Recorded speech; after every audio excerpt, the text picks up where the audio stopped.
प्रणाम करते हैं।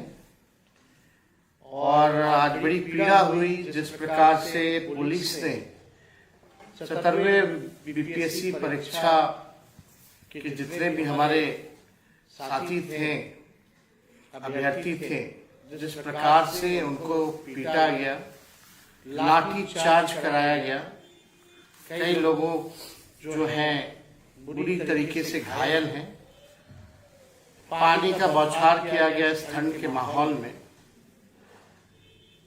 इसकी हम कड़ी निंदा करते हैं और खेद प्रकट करते हैं। और बहुत ही पीड़ा देने वाला विजुअल्स भी हम लोगों के सामने आया। सभी जितने हमारे अभ्यर्थी हैं, मैं उन सभी लोगों से कहना चाहता हूं कि तेजस्वी यादव आपके साथ खड़ा है मजबूती के साथ। मैं एक युवा हूं और युवाओं का दर्द समझ सकता हूं, लेकिन मैं अपनी बात को भी आप लोगों के समक्ष जो है रखना चाहूंगा। सबसे पहले ये इशू बीपीएससी 70वीं परीक्षा को लेकर के आया कि नॉर्मलाइजेशन को लेकर के लोग जो है आंदोलन कर रहे थे, प्रोटेस्ट कर रहे थे। उस समय भी हम लोगों ने हर एक प्लेटफॉर्म पर हम लोगों ने नॉर्मलाइजेशन के अगेंस्ट जो है अपनी आवाज को बुलंद किया और लगातार हम लोगों ने मीडिया के माध्यम से एक नैतिक समर्थन हम सभी लोगों ने उन अभ्यर्थियों को देने का काम किया। और आप लोग जानते हैं कि विधानसभा का सत्र भी चल रहा था, तो 28 नवंबर को विधानसभा में भी हम लोगों ने नॉर्मलाइजेशन को लेकर के हमारे सारे विधायकों ने एक सुर से आवाज भी उठाया था। हम लोगों ने तख्ती भी ली हुई थी कि नॉर्मलाइजेशन जो है किसी भी प्रकार में नहीं होना चाहिए। आप देखिएगा नॉर्मलाइजेशन को लेकर के हमने मुख्यमंत्री को भी चिट्ठी जो है लिखा। हम लोग लोकतंत्र में रहते हैं, लोकतंत्र की मर्यादा में रहते हैं और लोकतांत्रिक जो हमारा ढांचा है उस ढांचे के अनुसार नेता विरोधी दल होने के अनुसार हमने माननीय मुख्यमंत्री जी को चिट्ठी लिखा। हालांकि चिट्ठी का कोई जवाब नहीं आया, लेकिन उसके बाद स्टूडेंट्स ने प्रोटेस्ट किया। दौरा दौरा के उस समय भी लोगों को पीटा गया, कई का सर फोड़ा गया, डीएम तक ने झापड़ मारा, हाथापाई हुई। और बाद में उसके बाद जो बीपीएससी है आयोग जो है वो जस्टिफाई करता है कि भाई ऐसी कोई बात नहीं थी, नॉर्मलाइजेशन नहीं होना था। उस समय भी हमने सवाल उठाया था कि 10-15 दिन से लगातार छात्र आंदोलन कर रहे हैं, विधानसभा में ये मुद्दा उठ रहा है, तब क्यों नहीं बीपीएससी ने इसको क्लैरिफाई किया? उस समय भी कोई क्लैरिफाई नहीं किया गया। फिर देखिए परीक्षा होता है 13 दिसंबर 2024 को।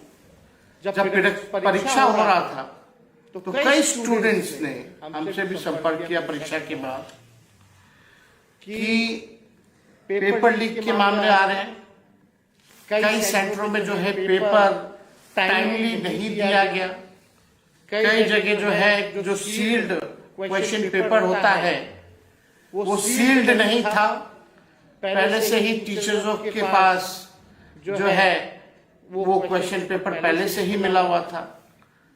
और लगातार इस बात आई कि पेपर जो है लीक हो गया। उस समय इमीडिएटली बीपीएससी ने कहा कि ऐसी कोई बात नहीं है, ये अफवाह है। लेकिन कुछ छात्रों ने सबूतों के साथ, एविडेंस के साथ अपनी बात को रखा और बीपीएससी को 15 या 16 दिसंबर ऐलान करती है कि जहां 12,000 छात्र बापू सभागार जो स्थल था वहां जो है उस सेंटर का रद्द कर दिया जाता है। अब बात यह है कि जब पेपर लीक हुआ है तो एक सेंटर का ही क्यों रद्द किया गया? ये एक तरह से नॉर्मलाइजेशन ही है इसलिए छात्रों ने फिर से आंदोलन किया, आवाज उठाई कि री एग्जाम होना चाहिए फॉर ऑल, फॉर एवरीवन। और री एग्जाम के पक्ष में मैं भी खड़ा हूं, क्योंकि ये नौजवानों के भविष्य के साथ खिलवाड़ है। और अगर एक सेंटर में नहीं, कई सेंटरों में, कई जिलों में ऐसी बात आई कि क्वेश्चन पेपर लीक है, समय पे पेपर नहीं मिल रहा है, paper seal, question paper seal नहीं थे, तो अगर रद्द करना चाहिए तो रद्द सबके लिए होना चाहिए। और शांतिपूर्वक जो हमारे अभ्यर्थी थे, गर्दनी बाग जहां उनको स्थल मिला हुआ था, शांतिपूर्वक जो है धरना कर रहे थे। और बीपीएससी और सरकार जो है दबाव में है, दबाव में थी। लगातार भूख हड़ताल जो है छात्र कर रहे थे। और मुझे याद है कि हम लोगों ने नैतिक तौर पे सभी लोगों को हर एक कहीं भी आते थे, मीडिया के माध्यम से, सोशल मीडिया के माध्यम से इन अभ्यर्थियों का समर्थन में हम हमेशा रहे। 19 दिसंबर को तकरीबन 11 बजे कुछ अभ्यर्थी मुझे कॉल करते हैं, वीडियो कॉल करते हैं, और वो कहते हैं कि आप हमारा साथ दीजिए, आप एक बार गर्दनी बाग हमसे मिलने ज़रूर आइए।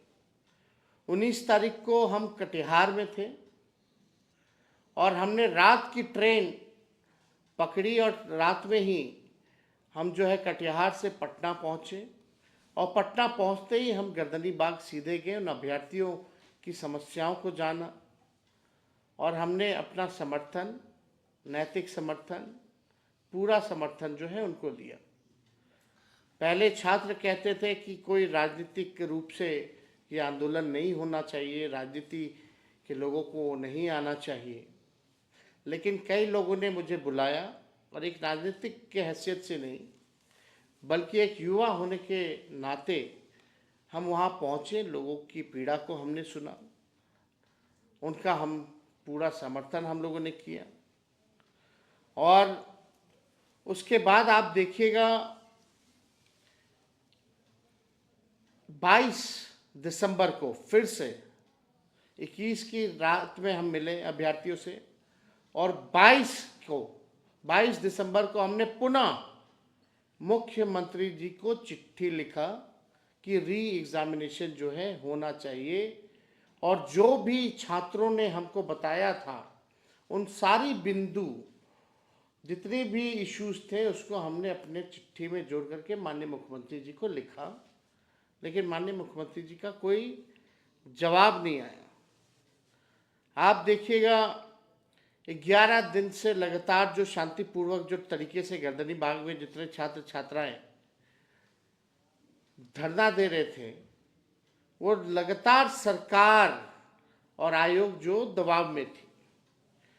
लेकिन हम सरकार में भी रह चुके हैं और सरकार में रहने के अलावा हमें वो सिस्टम भी पता है कि अगर आंदोलन को कुचलना है तो कैसे कुचला जाता है। देखिए, पहली बात तो बीपीएससी आयोग क्या है? कुछ नहीं है।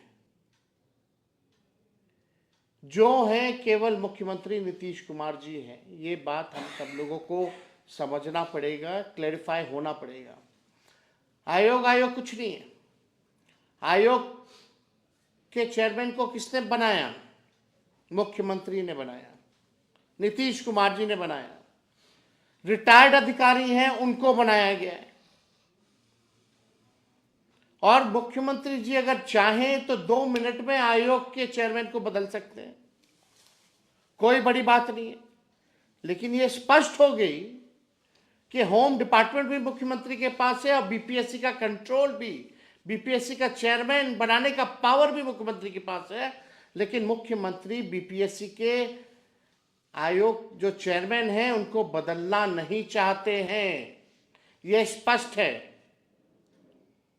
और पुलिस जो है, क्योंकि होम डिपार्टमेंट मुख्यमंत्री के कंट्रोल में है, इस सर्दी में जिस प्रकार से लाठी बरसाया जा रहा है, लोगों का कलेजा दहल जाना चाहिए।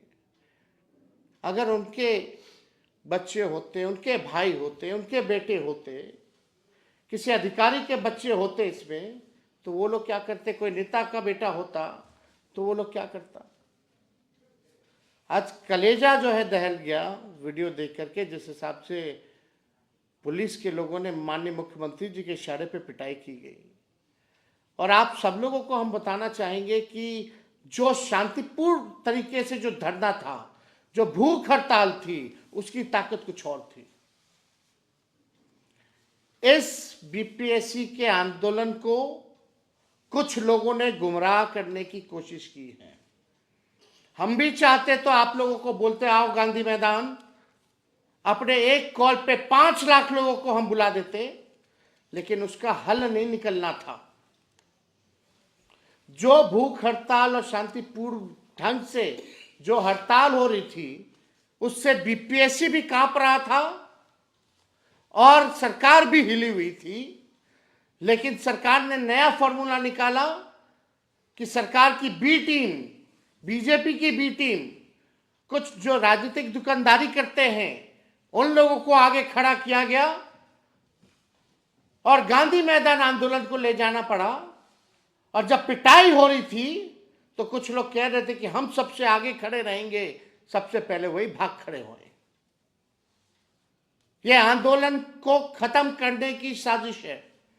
हम कई बार इस बात को बोल रहे हैं। हम कोई राजनीति यहां करने नहीं आने। राजनीति करना होता तो हम भी गांधी मैदान में आप लोगों को आह्वान करके अपनी राजनीति को चमकाने का काम करते हैं। लेकिन आज जो गर्दनी गांधी मैदान में जिस हिसाब से पिटाई हुई है, कोई परमिशन नहीं था वहां आंदोलन करने का। वो इलाका आंदोलन करने का नहीं है, गर्दनीबाग स्थल है। भटकाया गया लोगों को ताकि एफआईआर हो उन छात्रों पे, और एफआईआर अगर होगी तो आप समझ जाइए कि आपको जेल जाना पड़ेगा, आपको नौकरी नहीं मिलेगी, आप एग्जाम में नहीं बैठ सकते। ये आंदोलन को कमजोर करने का, भटकाने का दूसरा फॉर्मूला बीजेपी के बी टीम वालों ने, सरकार से कुछ लोग मिले हुए हैं, उन लोगों के इशारे पे ये काम जो है हुआ है कमजोर करने का। लेकिन फिर भी हम सब लोगों को हिम्मत और हौसला नहीं खोना है। 6 तारीख को परीक्षा थी, परीक्षा आने वाली है 6 जनवरी को। अभी समय था। अगर भूख हड़ताल और गर्दनीबाग स्थल में 4 तारीख को जो है परीक्षा शायद होना है, लेकिन अभी समय था।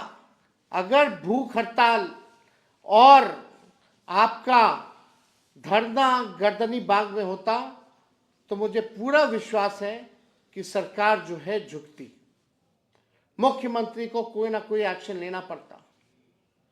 आज भी हम कह रहे हैं कि इसका आज 17वीं बीपीएससी परीक्षा लीक हुई है, एग्जामिनेशन रद्द हुआ।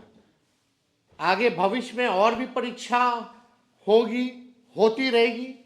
क्या आगे भी भविष्य में भी इसी तरीके से हमारे छात्र छात्राएं आंदोलन करेंगे, लाठी खाएंगे, संघर्ष करेंगे और पेपर जो है लीक होता रहेगा, किसी अधिकारी पर जो है कार्रवाई नहीं होगी? तो इसका एक ही मात्र सॉल्यूशन है, वो राजनीति ही है। इसलिए आप सभी छात्र छात्राएं जितने हमारे फेसबुक पे जुड़े लाइव साथी सुन रहे हैं, हम पूरी तरीके से ये कहना चाहते हैं कि शांतिपूर्ण ढंग से ही आप लोग जो है अपने आवाज़ को बुलंद कीजिए। उसमें ताकत है। किसी के भी, चाहे मेरे या किसी और के कहने पे आप लोगों को भटकने की ज़रूरत नहीं है। ये आंदोलन शुरुआत छात्र छात्राओं ने, अभ्यर्थियों ने किया था। ये आंदोलन किसी पॉलिटिकल पार्टी, किसी नेता का नहीं होगा, बल्कि केवल और केवल अभ्यर्थियों का होगा, छात्र छात्राओं का होना चाहिए। ये आपकी ताकत है। और इस आंदोलन को किसी भी तरीके से किसी के बहकावे में आप लोगों को आने की जरूरत नहीं है। ये लोग अपनी राजनीति को चमकाने के लिए आपके भविष्य के साथ खिलवाड़ करना चाहते हैं। और 4 तारीख को परीक्षा होने वाली है। हम लोग शांतिपूर्ण ढंग से आवाज उठाएं। हमने 2-2 बार मुख्यमंत्री को चिट्ठी लिखा है। अगर मुख्यमंत्री चिट्ठी का जवाब नहीं देंगे तो हमारी कोशिश होगी उनसे समय लेकर के हम मिलने जाएं और मिल करके जो है इस समस्या का समाधान निकालें। तो आप सब लोग जो हैं उम्मीद मत खोइए, और जो दर्द आप लोगों ने सहा है, जो तकलीफ आप लोगों ने सही है, इसका भी हिसाब होकर के रहेगा। लेकिन धैर्य रखने की जरूरत है। शांतिपूर्ण ढंग से कोई आंदोलन किया जाना चाहिए, लेकिन कुछ लोग इस चीज को, इस आंदोलन को हाईजैक करना चाहते हैं। आप सब लोगों से विनम्र आग्रह है, जितने हमारे युवा साथी हैं, जितने हमारे राष्ट्रीय जनता दल के लोग हैं, महागठबंधन के लोग हैं, सभी लोग जो हैं अपना नैतिक समर्थन और अलग अलग प्लेटफॉर्म पर आप लोग इन अभ्यर्थियों के लिए आप लोग आवाज उठाने का काम कीजिए। और सरकार, बहरी जो सरकार है, उसको आप लोग जगाने का काम कीजिए। हम बार बार इसलिए कहते हैं कि माननीय मुख्यमंत्री जी होश में नहीं है। बिना जाने हम नहीं कह रहे हैं, हम जानते हैं, तभी हम ये कह रहे हैं कि माननीय मुख्यमंत्री जी होश में नहीं है। कितने लोग जो है सुसाइड करेंगे, कितने लोगों पे लाठियां डंडे बरसाए जाएंगे, तब जाकर के हमारे मुख्यमंत्री जी जागेंगे। ये जनता की सरकार नहीं, ये भ्रष्ट अधिकारियों की सरकार है। 20 साल से एक ही सरकार चल रही है। अगर किसी जमीन में खेती होती है तो एक ही ब्रांड का एक ही बीज अगर बोइएगा 20 साल तक, तो जमीन भी बंजर होगा और फसल की उपज भी नहीं होगी। अब हम सब लोगों को इसको पॉलिटिकल सॉल्यूशन निकालना पड़ेगा। अब ऐसे बिहार चलने वाला नहीं है। टायर्ड मुख्यमंत्री और रिटायर्ड अधिकारियों के द्वारा बिहार चलने वाला नहीं है। अब नया ब्रांड का नया बीज लगाना पड़ेगा, ताकि आने वाली फसलें भी अच्छी हों और आने वाले नस्लों के भविष्य को भी हम लोग संवारने का काम करें। इसलिए आप सब लोगों के बीच हम आए हैं, और हम कोई राजनीति नहीं करना चाहते। और इस बात को हम कई एक बार कहे हैं कि हम अगर जो अभ्यर्थी हैं, हम अपने से कुछ नहीं कहेंगे। हम लगातार हर एक प्लेटफॉर्म पे हमने आवाज़ उठाया है। अगर मुख्यमंत्री से मिलना भी होगा तो हम समय लेकर के उनसे मिलेंगे, अगर वो समय देते हैं तो। हमें कोई आपत्ति नहीं आपकी आवाज़ को मुख्यमंत्री तक पहुंचाने की। आप जैसा अभ्यर्थी चाहेंगे वैसा पूरा विपक्ष बिहार का हम लोग करेंगे। यही बात आप लोगों से कहना चाहते हैं।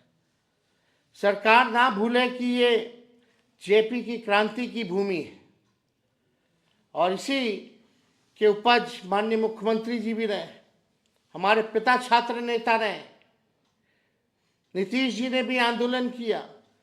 तो नीतीश जी को याद करना चाहिए, वो भूले ना सरकार कि वो जेपी के क्रांति की भूमि के हैं। युवा जात पात में नहीं फंसने वाला है इस बार। हम ये बात कहना चाहते हैं, हम युवा जात पात में ना फंसे, अपने मुद्दे पर अड़े रहें, तभी हमें सफलता मिल सकती है। और तेजस्वी आपके साथ हमेशा खड़ा है। बहुत बहुत आप सब लोगों का धन्यवाद। जय हिंद, जय बिहार।